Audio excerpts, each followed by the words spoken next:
এই পিয়ার শব্দটি কি এদেশের মানুষ চেনে না। এটা গায়ে দেয় না খায় না মাখে এটাও জানে না বাংলাদেশের মানুষ। আপনি ভোট দেবেন আমির খুসরো মাহমুদ চৌধুরীকে, আর সিলেট গিয়ে জনাব ডাক্তার শফিকুর রহমান নির্বাচিত হবেন।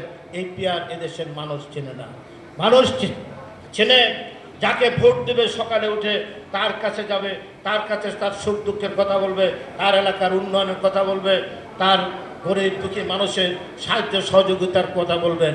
পিয়ার এখানে অনেকে বলেন তুরস্কের পিয়ার আছে, আগে তুরস্ক হয়ে নেন। তুরস্কের শতভাগ মানুষ শিক্ষিত, একটা উন্নত বিশ্বের দেশ, সেখানে মানুষ জানে কাকে কিভাবে ভোট দিতে হয়।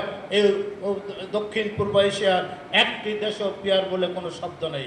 অতএব আপনারা যারা ভারত প্রীতি করেন, ভারত এত বড় গণতান্ত্রিক দেশ, তারাও তো পিয়ার বুঝে না। অতএব এই পিয়ার শব্দ নিয়ে বাংলাদেশে খোলা পানিতে মাছ শিকার করবে না। বাংলাদেশের আজকে অন্তর্বর্তীকালীন সরকারকে বলতে চাই, আপনারা এমন উপদেষ্টা বানিয়েছেন। শেখ হাসিনা বলেছিলেন আমার একজন কর্মচারী, আমার একজন বাড়ির চাকর, সেও 400 কোটি টাকার মালিক।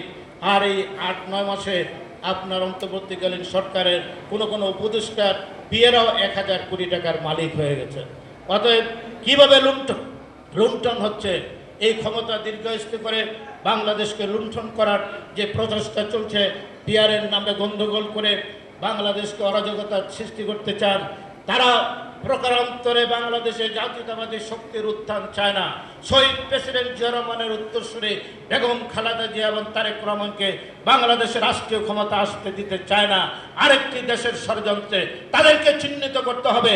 আমি সুস্পষ্টভাবে বলতে চাই, যারা 71-এ শহীদ প্রেসিডেন্ট জিয়া রহমানের স্বাধীনতার ঘোষণাকে মানে না, যারা 30 লক্ষ শহীদের রক্তের সাথে বেইমানি করে স্বীকার করে না, তারা এই দেশে রাজনীতি করার অধিকার নাই, তাদের ভোট চাওয়ার অধিকার নাই। সবাইকে ধন্যবাদ।